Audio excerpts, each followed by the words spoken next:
Good morning. The first item of business is general questions. And at question number 1, I call Daniel Johnson. Thank you, Presiding Officer. To ask the Scottish Government what its position is on the reported prevalence and trend of crimes committed where the perpetrator was wearing a disguise, particularly in relation to antisocial behaviour. Minister Siobhan Brown. Thank you, Presiding Officer. The wearing of disguises is not a new phenomenon, and it is a matter for Police Scotland to take account as part of its operational response. Any recorded instances as a proportion of reported crime are very small. Police Scotland use a range of powers to prevent and tackle antisocial and criminal behaviour. In certain circumstances, this can include stop and search and the removal of head and face coverings. A code of practice exists to ensure this is done in a manner that is lawful, proportionate and accountable. Daniel Johnson. I thank the Minister for that answer, and I think we have all become all too aware of instances and situations of people wearing balaclavas in order to facilitate crime, whether that's riding illegal electric motorcycles to antisocial behaviour, and it is definitely a component in the increasing levels of violence against shop workers. And indeed, these issues have been rehearsed in the Chamber. But it's a frustration for the police because the simple act of wearing a balaclava to conceal one's identity, to facilitate a crime, is not a crime in and of itself. Indeed, other countries, this is a crime. In England and Wales, certain US states, in France and in Queensland and Australia, to use a disguise with an intent to commit crime is an offence. So I think it stands to reason, if you conceal your face in order to facilitate crime, the police should have the ability to stop you, and that should be a crime. Does the Minister agree with that, and will the Government review the legal situation? Minister. Thank you. So I do know that Police Scotland do have at the moment, as I said in my earlier, the stop and search powers. They've also got the Section 60 powers, where Police Scotland, where it's appropriate and necessary, have powers available under Section 60 of the Criminal Justice and Public Order Act 1994, which allows searches to be carried out in particular locality for a specific period of time, and they can ask for the removal of face masks as well. This is an important issue, and I am happy to meet with the member to discuss this further. Ben Macpherson. Thank you. There has reportedly been an uptake in the utilisation of these disguises in some crime and antisocial behaviour here in the capital, and these trends are partly developing through social media. Therefore, what recent discussions has the Scottish Government had with their counterparts in the UK Government about the responsibility of social media platforms to prevent the spread of harmful content that promotes copycat crimes and antisocial behaviour, often involving face coverings? Minister. Thank you. The member's quite right to refer to the influence of social media and the impact it can have. Although regulation of the internet is reserved to the UK Government, we have been engaging extensively with UK ministers on the Online Safety Act to strengthen protections for young people. We responded to Ofcom's consultation on illegal harms online last year, which influenced its codes and guidance in relation to duties for online providers to protect users from harm, including threats, abuse and hate offences. We are continuing to engage with Ofcom and the UK Government to understand the impact and effectiveness of these actions, and I'm happy to keep the member updated. Thank you. Question number 2, Liz Smith. Thank you, Presiding Officer. Can I declare an interest before asking this question as somebody who holds a PVG certificate? To ask the Scottish Government whether it provide an update on the Protecting Vulnerable Groups scheme, including the most recent data for the number of registered persons with PVG certification. Minister Natalie Dononis. On Tuesday, the 1st of April, it became a legal requirement for anyone carrying out a regulated role to be a member of the PVG scheme. There are currently 1,693,115 PVG scheme members. After a person joins the PVG scheme, Disclosure Scotland continuously monitor them to ensure that they have not become unsuitable to carry out a regulated role. Liz Smith. Thank you, Minister, for that, and I think it's good to see that the law has been tightened up in this regard. May I ask, however, as I wasn't able to establish this through my own research or that of a constituent, whether the change to the law also includes changes to the criteria for the designation of qualifying voluntary organisations who are not required to pay the £59 fee for their employees? Minister. So the two main areas that are going to require additional PVG checks as a result of the legal requirement or the move to regulated roles are in the health sector and the voluntary sector, and the additional roles in the voluntary sector come from a greater emphasis in the Disclosure Act on the role of power and influence over children and protected adults in determining if an individual is in a regulated role. On the specific question in relation to the fee, I'd be more than happy to update Ms Smith on that following the questions. Thank you. Question number 3, Richard Leonard. Thank you, Presiding Officer, and can I remind members of my voluntary register of trade union interests to ask the Scottish Government whether it will provide an update on staffing at ScotRail ticket offices. Mr Jim Fairley. Thank you, Presiding Officer. ScotRail has this week commenced to operate its ticket offices in accordance with the revised opening hours, which reflect the changing preferences of ScotRail's customers, and I am pleased to confirm that no jobs or working hours have been lost. ScotRail has assessed the requirement for staff, which allows it to adhere to the revised opening times, and currently carries out recruitment for ticket office staff where necessary. Richard Leonard. Can I thank the Minister for that reply? But under this government's stewardship, peak fares have returned to Scotland's railways. This week, all fares increased by 3.8%, and on Monday of this week, 2,800 hours were cut from staffing at ticket offices across Scotland. All of these measures, approved by the Scottish Government, all diminish passenger service, passenger safety and passenger accessibility, all make the jobs of railway workers more difficult. So will the Government think again, take the bold action required and reverse these decisions? Minister. While ScotRail ticket offices' opening hours have remained unchanged over the last 3 decades, ticket office sales have reduced from 78 to 14% over that period. And ScotRail Holdings and ScotRail have rightly reviewed that to ensure that they are delivering services that meet the customer expectations. And the adjustments to the ticket office opening hours which were implemented will enable ScotRail staff to be redeployed to focus more directly on supporting passengers. So that kind of touches on some of the areas where the member's talking about accessibility for disability. It will enable better assistance for passengers while staff are being more visible to help deter antisocial behaviour and reduce fare evasion. Brief supplementary, Mark Ruskell. Women, particularly disabled women, experience sexual assault and harassment on public transport and have expressed concern about being less safe in unstaffed stations. So what actions does the Government intend to take to guarantee women's safety, particularly at the growing number of unstaffed stations that we have, Minister? Minister. ScotRail undertook research and they carefully considered when tickets were being purchased and passenger assistance was required to ensure that stations would be staffed when those travelling needed it. As ticket offices are not closing, it will result in passengers still being able to get assistance from staff, however, outwith of those times. ScotRail has also given assurances that tickets can still be purchased on the train, including discounted fares. And these are important improvements which we all want to see in the public services for a public-run railway service. Question number 4, Paul Sweeney. Thank you, Presiding Officer. To ask the Scottish Government whether it will accelerate the full implementation of bus franchising powers in the Transport Scotland Act of 2019. Minister Jim Fairley. All local transport authorities in Scotland now have the power to start developing their franchising proposals, and we will bring forward one further set of regulations later this spring, and that will focus on the process of transitioning from the current commercial market into a franchise, as well as transitioning out of a franchise. At the same time, officials are developing guidance for local transport authorities on the franchising process. This will cover the preparation of a franchising framework, the audit process, what an authority should expect when going through the franchising approval process, and the process for commencing a franchise. Paul Sweeney.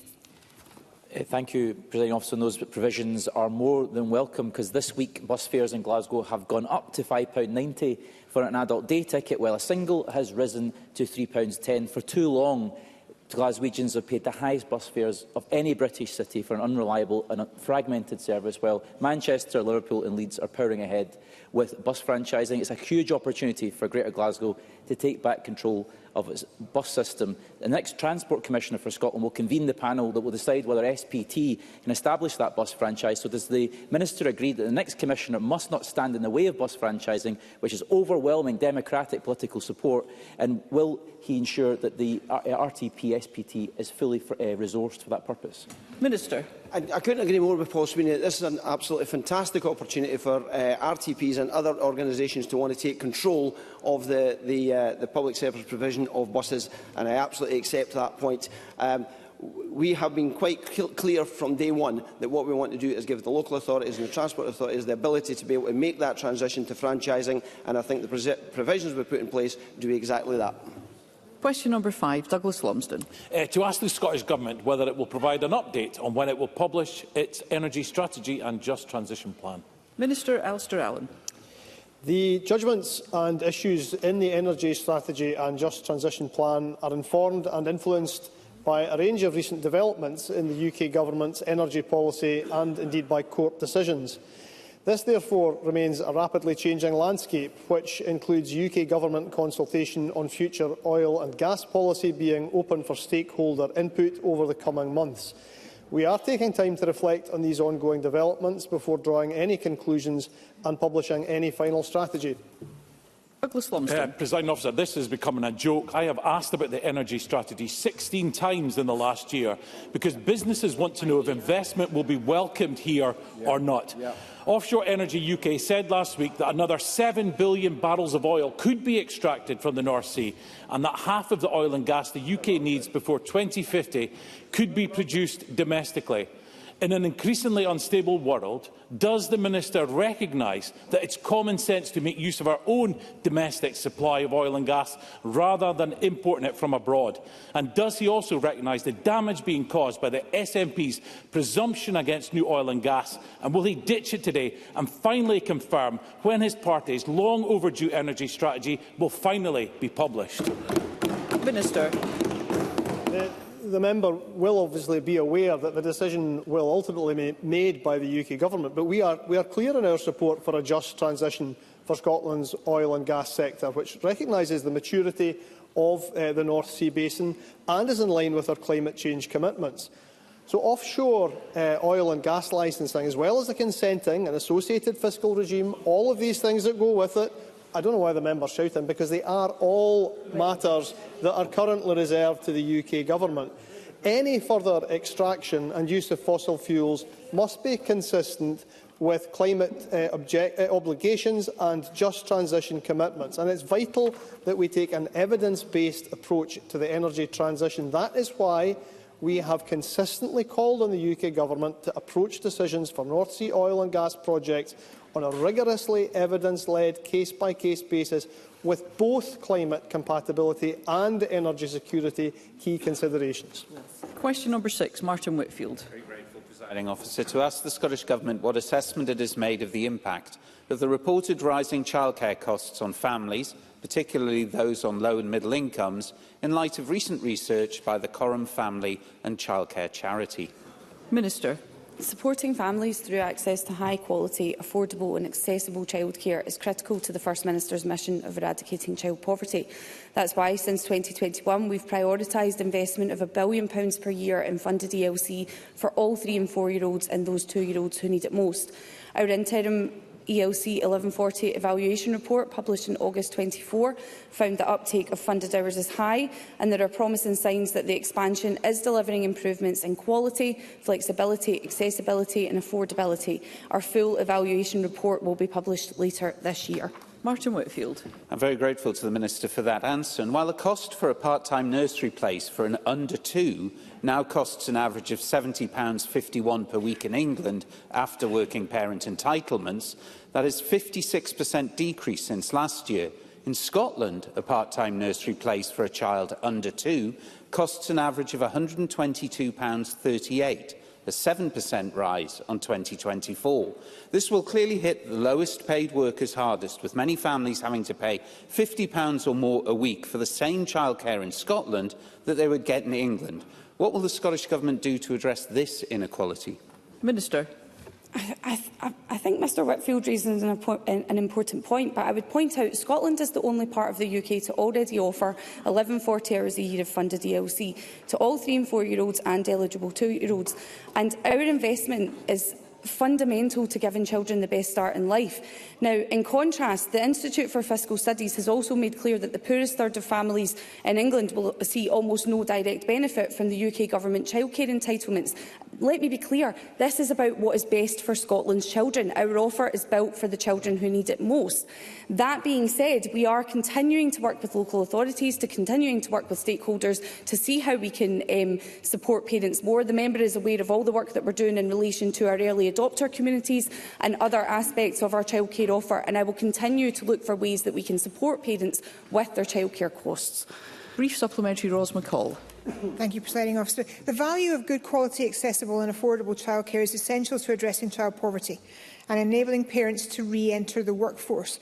And thanks to the policies of the previous Conservative Government, as already been stated, the cost of part-time childcare place is more than halved and the cost of a full-time place is reduced by 20%. Now, I've been highlighting in this place the issues around early years childcare for working parents for some time. So will the Minister agree to examine the implementation of 1140 hours of free childcare and adjust the policy to ensure that parents can actually get back to employment? Minister. I mean, Ms McCall talks about UK Conservative Government policy in relation to childcare. I would seriously call into question the impact that Conservative policies had on families across Scotland for a number of years. Now, I would say, as I pointed out in my previous response, this is about helping the children. For children aged under 3, the picture is different. You know, it's guaranteed that ELC, if our 1140 offer, will benefit 3- and 4-year-olds, but for children aged under 3, the picture is a little bit different. And how much they benefit from ELC is determined by crucial factors such as their family background, what age they start in ELC, the quality of services and the balance of hours they spend between care at home and in ELC settings. Now, we do have a number of work streams underway in terms of increasing access for parents, but I would emphasise that we want to get this right for our youngest children and we want to get it right for families, and that is what we are working towards. Question number 7, Kevin Stewart. Thank you, Presiding Officer. To ask the Scottish Government whether it will provide an update on the potential impact of the UK Government's spring statement on the Scottish budget. Cabinet Secretary Shona Robson. As I set out to Parliament yesterday, the Chancellor has caused a great deal of concern across Scotland by her decision in the UK Spring Statement to shortchange public services and deliver cuts to some of the most vulnerable in our society. I called on the UK Government to reject the failed approach of austerity, but while they may deny it, for many people this looks and feels like austerity. We are considering the impacts on Scotland's public finances, and I will set out more detail in the medium-term financial strategy at the end of May. Kevin Stewart. Thank you, Presiding Officer. With organisations saying that by 2030 the poorest 10% will get poorer and the richest 10% will get richer, what analysis has the Scottish Government conducted on the increase in inequality within Scotland as a result of the Labour Government's spring statement, which takes from the poor while protecting the rich? And is it now not apparent that the only way to create a fairer Scotland is independence? Cabinet Secretary. Well, Kevin Stewart is absolutely right, and we are considering the impact of the UK Government's planned cuts to welfare policies on Scotland. What is clear from the UK Government's own impact assessment is that 250,000 people, including 50,000 children, will be pushed into relative poverty in 2029-30. This is likely to increase inequality and is shameful. As I said to Parliament yesterday, we will strain every sinew to protect disabled people from this deplorable action of the UK Government, and we are committed, of course, to eliminating child poverty, but this job is being made harder by the actions of the UK Government. Thank you. A concise question number 8, Michael Mara. To ask the Scottish Government what it is doing to ensure adequate provision of teaching staff in secondary schools in Dundee. Cabinet Secretary Jenny Gilruth. The Scottish Government has provided local authorities with increased funding of £186.5 million this year as part of our agreement with local government to restore teacher numbers to 2023 levels. There is an additional £28 million of funding contained in the budget to provide for additional support for learning, which can be used flexibly by our councils to invest in further extra teachers in secondary schools, including in Dundee. The overall number of teachers in Scotland's classrooms has increased by more than 2,500 over the past decade as a result of direct Scottish and Government investment. Michael Mara. The head teacher of St John's High School in Dundee has written to parents saying S1 and S2 pupils will receive fewer maths lessons per week, and National 5 application of maths classes will only see a qualified maths teacher on a rotational basis. Responsibility for this mess lies with the SNP government that slashed council budgets, presided over a decline in Scottish education and piled ever more responsibilities on our teachers. In his letter, head teacher Sean Hagney apologises for the disruption to learning. Cabinet Secretary, will you join him and apologise? Cabinet Secretary. Presiding Officer, Mr Mara highlights an issue which I note has received press coverage in today's Courier. I've asked my officials to engage substantively with Dundee City Council, and I remind Mr Mara of local authorities' statutory responsibilities with regard to the delivery of education. But as I intimated in my original response, Dundee City Council will receive an extra £5.1 million as a result of this government's investment through the budget, which will help the City Council to increase teacher numbers, alleviating the challenges that he rightly raises today. And it is thanks to that investment from the Scottish Government that we have the highest paid classroom teachers, the lowest pupil-teacher ratio and the highest school spending per pupil on all of these measures across these islands. But it remains deeply politically incoherent that Mr Mara and his party voted to abstain on further investment in Scotland's classrooms, where we know and agree it is needed most. Thank you, Cabinet Secretary. That concludes general questions. The next item of business is First Minister's questions. At question number 1, I call Russell Findlay. Thank you, Presiding Officer. Scotland exports around £4 billion worth of goods to the United States each year, and it's our largest export destination. Donald Trump's tariffs will cause significant harm to many of our industries, including food and drink, textiles, engineering and pharmaceuticals. So will the First Minister instruct the Government and its business agencies to do whatever they can to support businesses and to protect Scottish jobs? Minister. That is absolutely what the Scottish Government and our enterprise agencies are doing. That's what we do on all occasions, to work with the business community to strengthen the economic prospects and opportunities for Scotland. The imposition of tariffs is not good news. It will be damaging for economic activity, not just in Scotland, the United Kingdom, but across the world. And there will also be negative implications for the population of the United States with what was applied yesterday. So we will, of course, engage with the United Kingdom Government, who carry the responsibility for international trade as part of the constitutional settlement. We have been doing so for some time. We will continue to do so as part of our efforts to promote and to protect Scottish business. Russell Findlay. Thank you. The Scottish Chambers of Commerce say that many of our firms will now struggle to survive, and the US is the largest overseas market for Scotch whisky, worth almost £1 billion in annual sales. And when US tariffs on Scotch were introduced 6 years ago, they cost the industry £600 million in lost sales. And deploying some diplomatic understatement, the Scotch Whisky Association says that it is disappointed at the new tariffs. Help is needed. These tariffs follow an increase in whisky duty imposed by the UK Government 6 months ago. So will the Scottish Government back my call for the UK Labour Government to lower its record-high tax on whisky? First Minister. Well, the United Kingdom Government will make its financial decisions. Mr Findlay is well able to make his representations to the United Kingdom Government. I noticed that, of course, when the Conservative Government was in power, they weren't shy at putting tax onto Scotch whisky into the bargain. So it's nice to know that Mr Findlay has had a conversion on the road to Damascus on that particular question. There are, of course, very significant issues that affect the Scotch whisky industry. That's why the Government has had extensive dialogue with the Scotch Whisky Association. It's why I will be engaging with the Scotch Whisky Association when I'm in the United States over the course of the next few days as part of the marking of Tartan Week.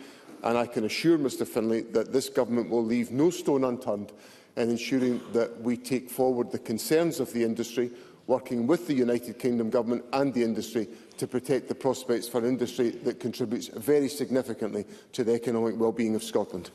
Russell Findlay. Well, when I speak with the Scotch whisky industry, it's this Government they tell me that they are worried about. we need to maximise the opportunities for Scottish businesses to sell their products abroad, which helps grow our economy and to fund public services. Last year, the Scottish Government announced a USA export plan to identify the best opportunities for Scottish businesses, but within months they cancelled it. We called that short-sighted at the time. So was that a mistake? And ahead of his trip to Tartan Week in New York, will John Swinney reverse that decision and produce a new USA export plan? Minister. I find this line of questioning really very odd from a party that wants the Scottish Government to scale back all of our international representation. First Minister, Mr Ross. Mr Ross, please adhere to our standing orders. First Minister. Presiding Officer, I find this line of questioning absolutely bizarre, because the Conservatives are the ones that demand that the Government close our international offices that are absolutely critical to the representation of Scotland abroad and the economic success of our country. So I'm really proud of what Scottish Trade International does on our behalf, and I know that the export strategy of the Scottish Government are focused on the needs of the industry. So I can assure Mr Findlay that in all the Scottish Government does, we will take forward the interests of Scottish industry, we will look at the opportunities to promote our products overseas, and we will stand shoulder to shoulder with the Scottish industry as we promote our important products to overseas markets. Russell Findlay. So no answer to that question then. The new Trump tariffs will put Scottish jobs at risk. They'll stop businesses from growing and they will slow economic growth. Now, John Swinney can't stop the tariffs, but he can lower bills here in Scotland. This week, Scottish families faced more tax rises due to the SNP and Labour. Our analysis shows that an average person's bill will rise by around £1,000 due to higher income tax, national insurance, energy costs, train fares, water bills and council tax. The cost of tariffs surely makes it vital for John Swinney to look at lowering the burden on hard-working Scots and businesses. So will he? First Minister. Presiding Officer, the budget that the Scottish Government has successfully put to Parliament and which is now going to be implemented involves over £700 million of business rate reductions for companies within Scotland. That's just one of the pro-business measures in the Scottish Government's budget. There is also the investment that we make in the enterprise agencies and in our representation overseas, which of course the Conservatives are opposed to. And Mr Findlay makes his call for there to be business tax reductions, but he also made a call in the budget for there to be income tax reductions, which would reduce public expenditure by £1 billion, which would undermine the investment we are making in the economy. Now, what I can say to Mr Findlay to reassure him is that the Scottish Government has taken forward an economic agenda that has seen GDP per person in Scotland grow by 10.3% compared to 6% in the United Kingdom. That's the record of a government investing in the economy to boost economic performance and to create jobs and wealth in this country. That's what my government's all about, and that's what we're delivering for people in Scotland. Question number 2, Jackie Bailey. Presiding Officer, on Monday the SNP published yet another NHS recovery plan. That's 5 plans in just 4 years. Now, I know Biffa are suing the government, but this isn't the kind of recycling Scots are looking for. A pledge for a digital front door promised in 2021, not delivered. Fast-track cancer diagnostic centres in every health board promised in 2021, not delivered. And the height of the SNP's ambition is that patients will only wait a year for treatment. Do the SNP really think that's success? It's little surprise then that Colin Pullman, the director of RCN Scotland, said nursing staff reading this will be left scratching their heads, wondering just how the aspirations in this plan will be achieved in reality. Is it not the case that this SNP government is now just desperately scrambling around because they know, as everybody else in Scotland does, that they've broken Scotland's NHS? First Minister. No, I don't agree with that. I accept there are challenges in the National Health Service. I'm very candid about that. And I set out in my speech at the Robotarium in January exactly how the Scottish Government is going about doing that. Now, let me give Jackie Baillie some reassurance about the progress that we're making.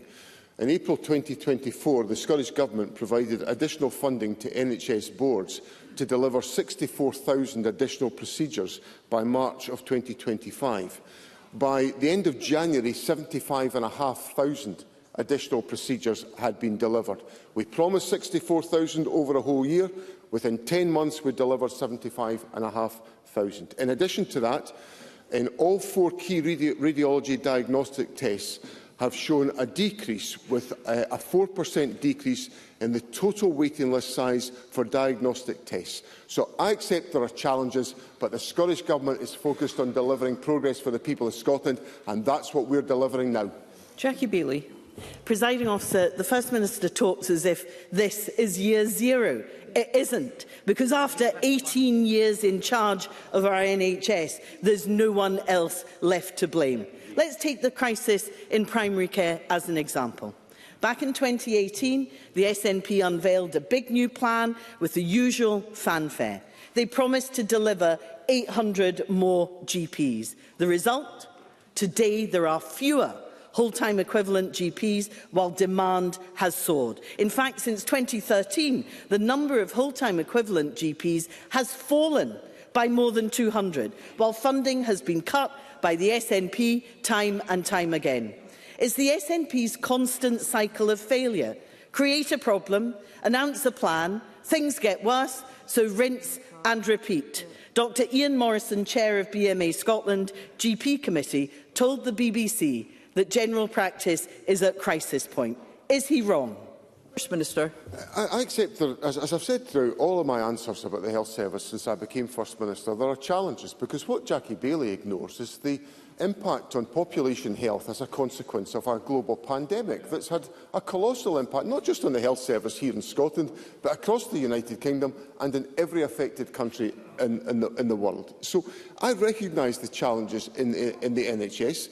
And on the question of GPs, we have seen an increase in the number of GPs in total headcount by 307 since 2017, and we already have in Scotland 82 GPs per 100,000 of population in Scotland, compared to 64 in England, 67 in Wales and 75 in Northern Ireland. So we've invested in general practice to make sure general practice is strong to meet the needs of the current period.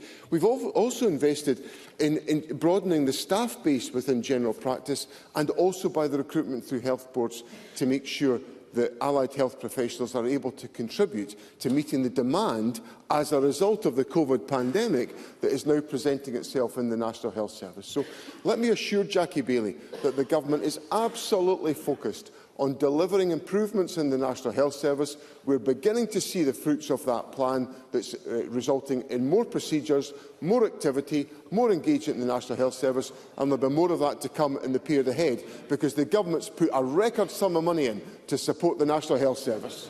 Jackie Baillie. Presiding Officer, once we see again the SNP spin machine wanting to pretend that everything is fine. But John Swinney cannot escape his record, because after a global pandemic, he was the one who cut hundreds of millions of pounds from Scotland's GPs, from social care and from mental health budgets. And what's the result?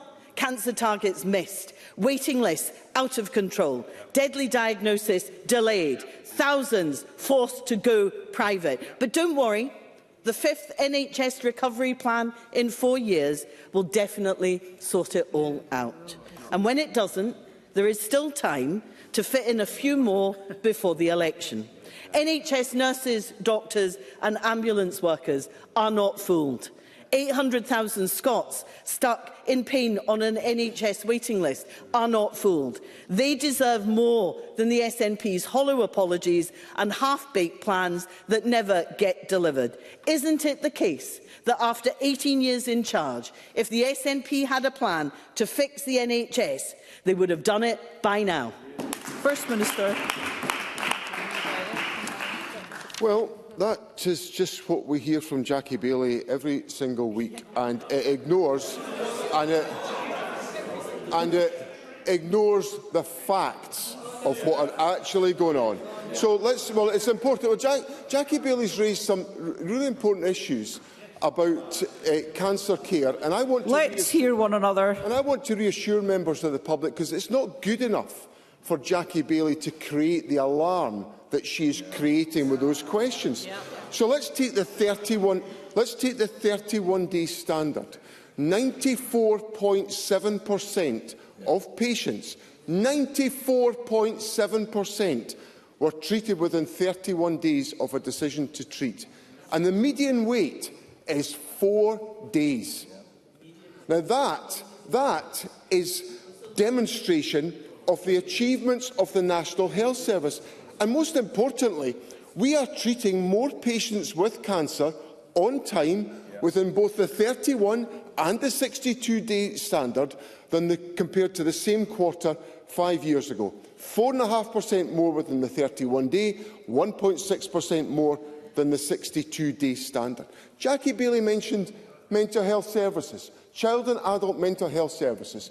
For the first time, we are now meeting the 18-week standard, which is an important commitment to support the mental health of children and young people in our society. So yes, there are challenges, but this government is absolutely focused on delivering on the National Health Service. That's why we put the record funding in place, and that's why Jackie Bailey couldn't find it within herself to back the government's budget. She's not interested in investing in the National Health Service. It's just politics, politics, politics for Jackie Bailey.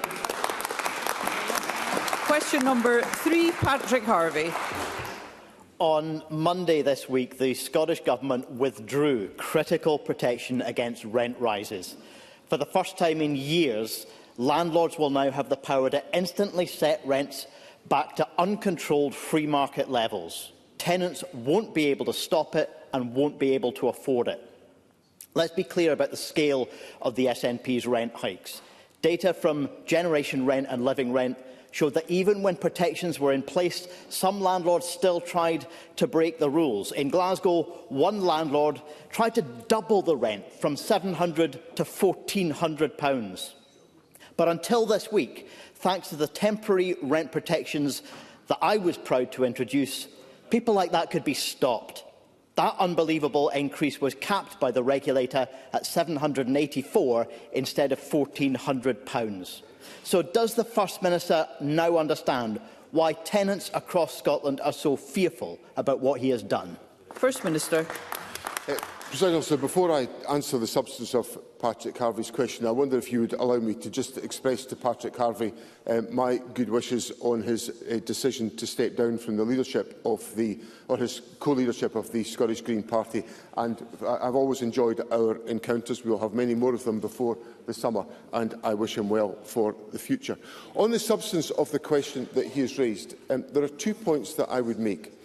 First of all, there is, in a sense, part of the answer I would give is in the evidence that Mr Harvie put to Parliament a moment ago, that there are opportunities for tenants to seek a review of a rent increase which they believe to be unacceptable.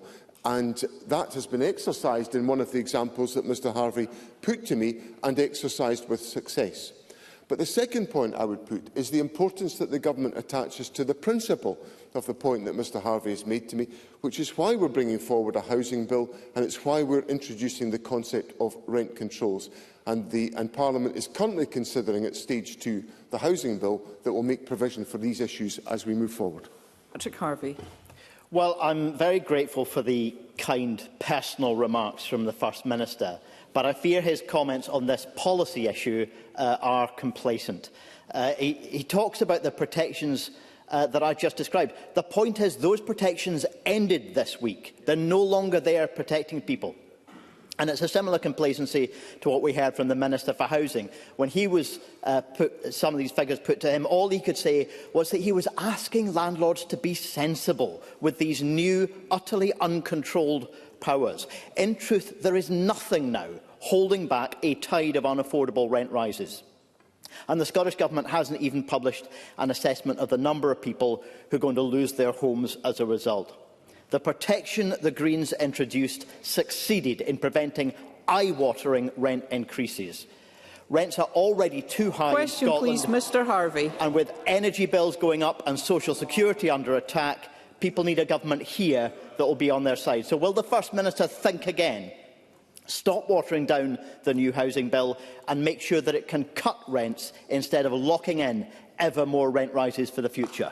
First Minister. Well, the public can be assured that they've got a government that's on their side. That's the government I lead, and that's why we're bringing forward the housing bill, which contains the important protections that I've set out. But it is important that we recognise there are strict legal processes that ensure that private landlords and their agents must follow very strict rules about ending any tenancy. So the point that Mr Harvey makes about evictions is not one that is without protections under the current legislative arrangements.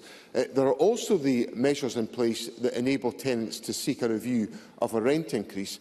And I can assure Mr Harvey that the Government is absolutely committed to the terms of the Housing Scotland Bill that is before Parliament today. We will scrutinise that to its completion and make sure that we implement the protections that Mr Harvey is seeking.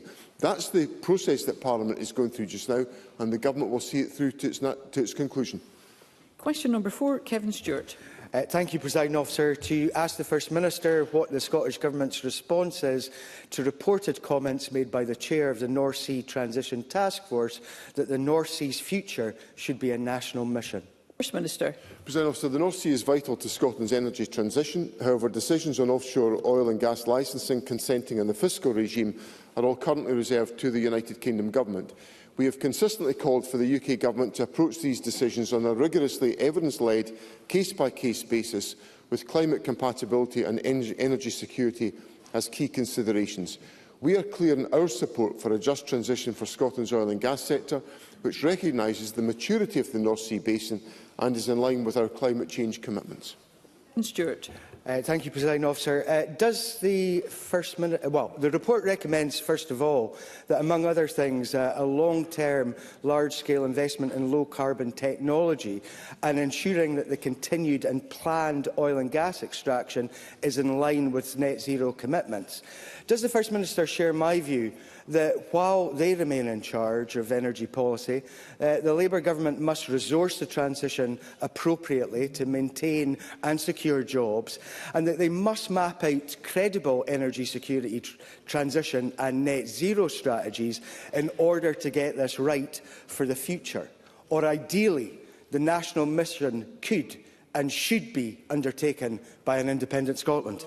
First Minister. Well, Mr Stewart and I share the aspiration that an independent Scotland should be able to take forward the issues and challenges that face Scotland across all policy areas. That's what independence is all about.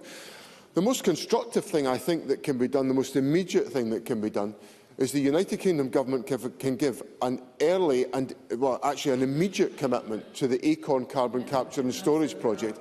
That would transform the economic prospects of the North East of Scotland, and it would enable us to take forward the just transition.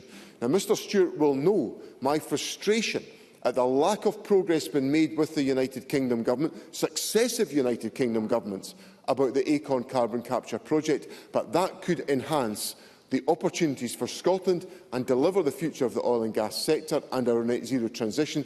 And I just wish the UK Government would get on and take a positive decision about Acorn. Douglas Lumsden.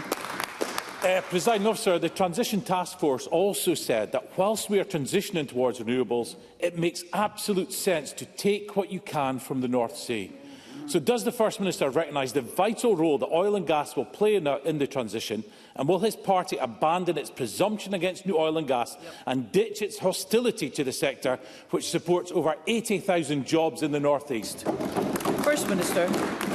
Well, this government has no hostility to the oil and gas sector. Well, I'll say it again, just to reassure the Conservatives that they heard it the first time. There is no hostility. Let's hear the First Minister. There is no hostility in this government to oil and gas. What we are committed to is a rational transition to net zero, which enables us to fulfil our climate objectives. We will have to rely on elements of oil and gas for some time to come.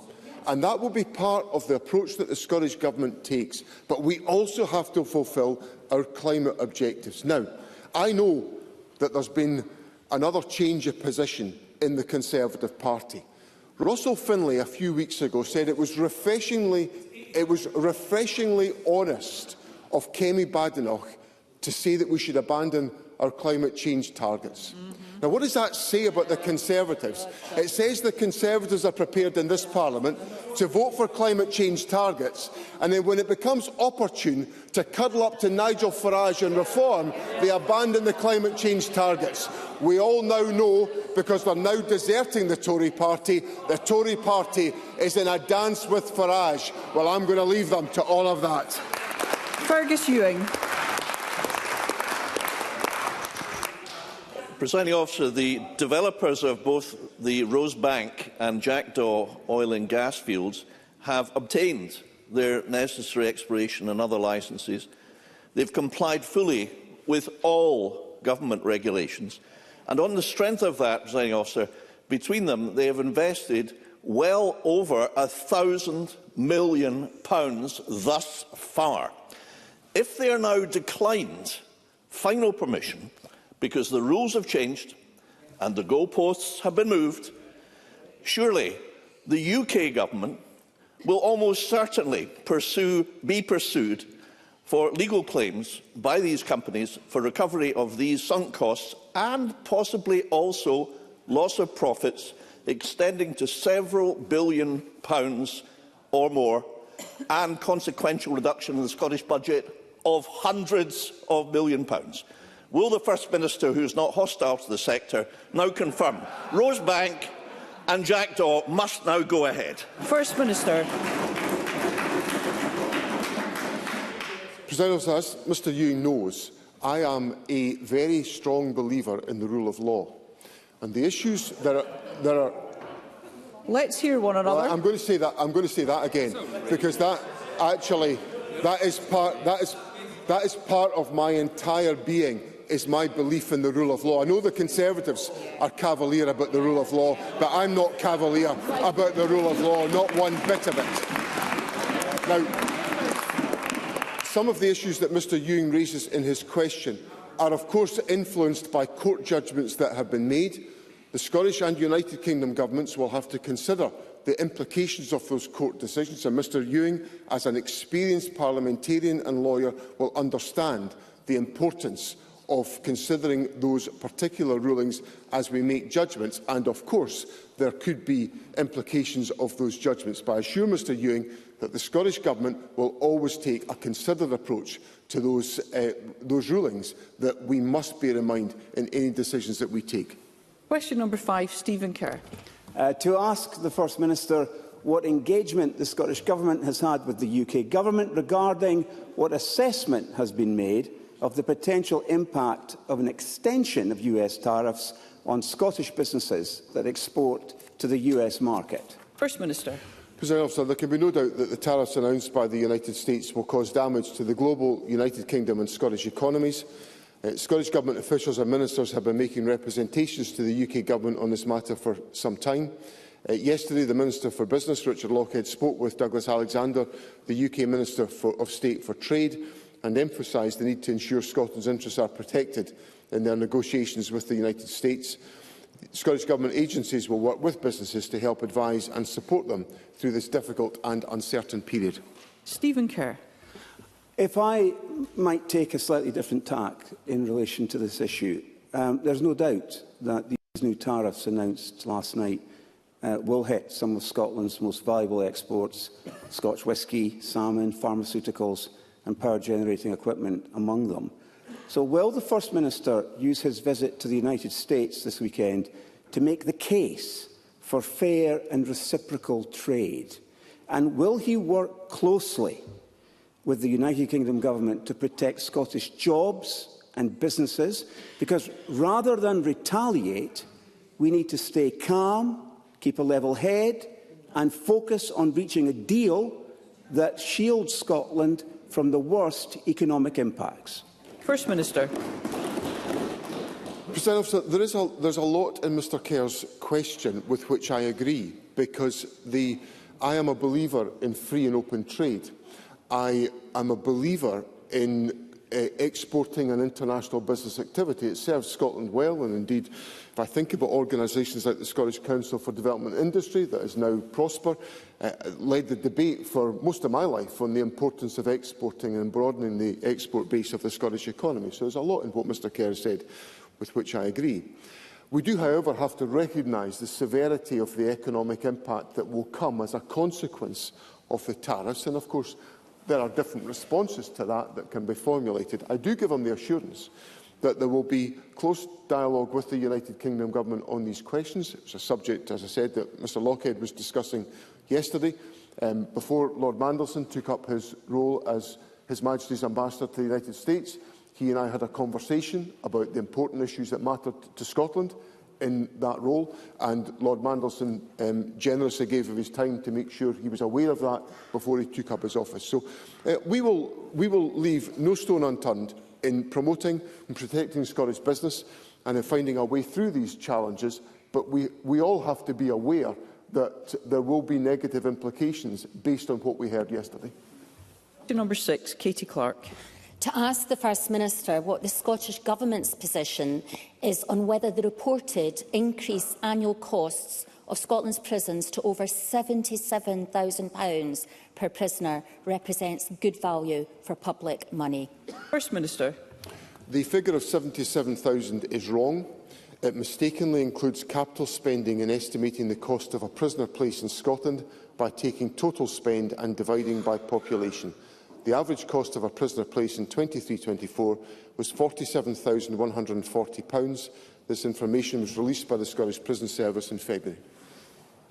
I'm grateful to the First Minister for that response. As he knows, Scotland has the highest numbers of prisoners in Western Europe, and if we want to reduce prison costs, we have to reduce the numbers of people in custody and levels of offending. Some people have to be kept in custody, but as a country we spend comparatively little on community justice. Does the First Minister accept that we need to significantly shift resources to robust alternatives to custody, which the evidence suggests are more effective at reducing offending for many prisoners? First Minister. Fundamentally, I agree with the point made by Katie Clark. We do incarcerate a greater proportion of our population per head of population than in almost all other European countries. That results in a larger prison population, and Katie Clark and members will know from the transparent engagement of the Justice Secretary with Parliament that the size of the prison population is a significant challenge that we are managing. Now, Katie Clark made the point about the importance of investment in community justice, and I agree with her. That's why, over a 2-year period, there has been a £25 million increase in investment in community justice activity, and the Government will look for opportunities to ensure that we expand that capacity, because it is one way of ensuring we achieve better outcomes and avoid the situation of the record levels of incarceration that we experience. Brief supplementary, Kenneth Gibson. Thank you, Presiding Officer. First Minister, in November 2022, when flat cash funding was proposed for the Scottish Prison Service, Katie Clark said, and I quote, "The most basic functions of a criminal justice system and prison service are under threat because of cuts. A properly supported criminal justice system is fundamental to our democracy, but these dangerous and disastrous cuts threaten us with its very existence." Today, in her initial question, she complained that too much is being spent in our prison service. Does the First Minister agree this kind of opportunistic nonsense simply discredits the Labour Party and that Scotland's prison service deserves much better? Only on matters for which the First Minister is responsible. President, what I would say is that the Government is working carefully to ensure that we have a sustainable prison estate. That involves ensuring that we have adequate capacity within the prison estate, but also that we take measures to shift the balance of criminal justice to where it is safe to do so, to enable individuals to have different approaches to remedy as a result of criminal justice cases than simply the option of incarceration. Liam Kerr. Thank you, Presiding Officer. The lack of a holistic strategy has led to the cost of our overcrowded prisons spiralling. In response, the Government dropped a proposal to let long-term prisoners out early, but didn't rule out doing it in future. Now, Victim Support Scotland, Rape Crisis Scotland and Scottish Women's Aid all say such a move would be a threat to victims and to the public. So will the First Minister put the public interest first and rule out the early release of long-term prisoners? Yes or no? First Minister. See, I think that question, in a sense, sums up the problem we've got here. Mr. Kerr. Well, I don't know. Why Let's hear one another. You know, apparently, the Conservatives believe in free speech, unless it's me that's speaking. It's just, you know, it's just a really. Liam Kerr has said there's a lack of a holistic strategy. And then Liam Kerr has said there's a lack of a holistic strategy. And then he has gone on to suggest one of the options that could be considered in that holistic strategy, and I dispute his claim. I think we have got a holistic strategy. The Justice Secretary has been completely open with this Parliament about all of the challenges that we face and has handled these challenges superbly well, in my opinion. Now, Liam Kerr then asks me for a holistic strategy and rules out one of the possibilities within that. I think if the Conservatives want to be treated seriously, and it's becoming increasingly difficult to treat them seriously by the way in which they go about exercising their politics, as one of their members has found out today and has publicly made clear is the case, the Conservatives should engage constructively in a debate about how we meet the real challenges that this government is focused on addressing. Thank you. We move to constituency and general supplementaries. As ever, I'm very keen to enable as many members as possible to take part. Concise questions and answers appreciated. And I call Emma Harper. Thank you, Presiding Officer. To ask the Scottish Government what discussions it has had with Dumfries and Galloway Council, Transport Scotland and partners regarding the closure of Kirkcudbright Bridge, which is causing massive disruption for everyone in the town, impacting lifeline services as well as the impact ahead of the very busy tourist season, and what practical support can be offered to enable repairs, reopening and even replacement of the bridge. First Minister. Government officials have been in dialogue with the Dumfries and Galloway Council about this issue. It's part of the local authority infrastructure. The local authority has the obligation to bring forward plans to ensure that the bridge, which I understand disrupts connections between communities within Kirkcudbright, are properly addressed. Public safety, of course, is an issue that cannot be ignored by the local authority, but if there is any advisory support the Government can make available, I would be happy to arrange such discussions with the local authority. Thank you. Miles Briggs. Thank you, Presiding Officer. The only way ministers have been able to meet their CAMS waiting times target has been removing young people and children waiting an ADHD and an autism diagnosis. That is a fact. It is shameful. But I have been contacted by many parents here in Edinburgh who have now been forced to go private to seek a diagnosis. The follow-up meetings, the GP practice have told them they will now not accept the continuing care of these individuals or deliver the prescriptions these children need. Can I ask the First Minister, will he review this policy and will specifically distribute national guidance on prescribing for these young people? First Minister. Sir, I addressed some of these points in my answer to Murdo Fraser last week, where I made clear that there was an approach being taken, which in Tayside I thought had been ill communicated, which was to seek to provide earlier intervention to support young people who presented with mental health challenges. Now, I think that is the right way to proceed.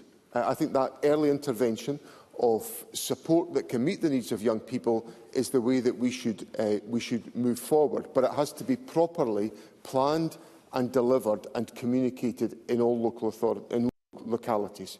Now, on the question of prescribing, I am not going to stand here and dictate what the prescribing policy would be. That would be ridiculous for me to set that out as First Minister. Clinical judgments are there to be made by clinicians who are trained to undertake that expert analysis, and I trust them to take that forward. Claire Baker. Thank you, Presiding Officer. The First Minister is aware of the announcement yesterday that Carse medical practice will close in September, which will leave 3,600 people without a local practice. Unless a solution is found, patients will face significant travel to alternative practices in Dundee or Perth, and there are no direct buses. For years, they have been operating in an inappropriate temporary surgery with an insecure and uncertain future. This situation is totally unacceptable. Can I ask the First Minister what he thinks the solution is? First Minister. So obviously, this is an issue that affects my own constituency, President Officer, so I should be transparent about that point. I'm very closely connected with the issues and concerns of my constituents on this matter. NHS Tayside has the responsibility for working with the local community and with the general practitioners about the provision of facilities, physical facilities, to meet the needs of the local population. And certainly in my local capacity as the Member of Parliament, I'm engaging in those discussions. And it certainly is, to me, unacceptable that patients in the Earl area and surrounding villages in the Carsagowrie would have to travel as extensive distances as Claire Baker has set out. And I will work with NHS Tayside to address and to find a solution to that particular challenge. Bob Doris. Presiding Officer, the UK austerity agenda places a significant budgetary pressure on Scotland as we try to protect the most vulnerable here, increasingly targeted by the Labour Party. Given the devolved impact, will the First Minister therefore urge Keir Starmer to act on a new study published by the London School of Economics saying that if the UK Government followed Scotland's policies, it would lift 700,000 children out of poverty? And how could Scotland reinvest that money, not having to pick up the failures of the UK Government to benefit my constituents in Maidhill and Springburn and beyond? First Minister. Mr Doris raises an issue that matters enormously to me, because he will know, as Parliament knows, the focal point of my government's agenda is the eradication of child poverty. And in the study that Mr Doris has cited from the London School of Economics, Professor Ruth Patrick has said the progress Scotland has made on driving poverty rates down shows another way is possible. And we certainly need another way compared to this United Kingdom Government, which has voluntarily set out welfare reforms that will push 50,000 children into poverty based on the analysis of a Labour government. What on earth is the point of a Labour government that is forcing more and more children into poverty? We are taking better decisions in Scotland, where child poverty rates are falling when they are rising in every other part of the United Kingdom, and it demonstrates the Labour government in Westminster is not delivering for the people of Scotland. Rachel Hamilton. Thank you, Presiding Officer. Between 2015 and 2023, banks on Scottish high streets have declined by 60%. Access to cash is like searching for water in a desert in rural towns. Will the First Minister back my calls for the establishment of more shared banking hubs in towns like Eyemouth and Selkirk, so that residents and businesses don't feel so far removed from essential services? First Minister. I think there's a lot of merit in the concept of shared banking facilities, and I have been exploring that very possibility in the Highland Perthshire area of my constituency as well, so I understand the difficulties that Rachel Hamilton cites.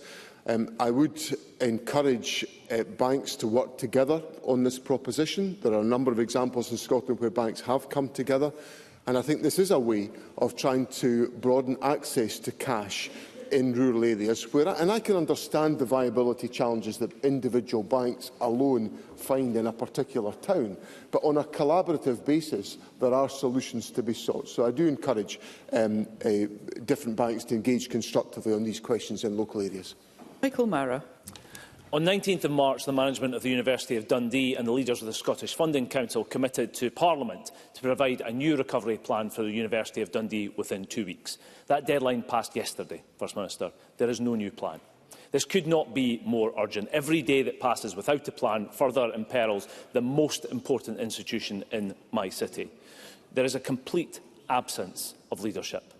When will a voluntary severance scheme open, and when will we see a new plan? First Minister. Let me assure Mr Mara there is no absence of leadership on this question, because it is commanding a a huge amount of time and attention and focus within government. It was discussed extensively at the Cabinet on Tuesday.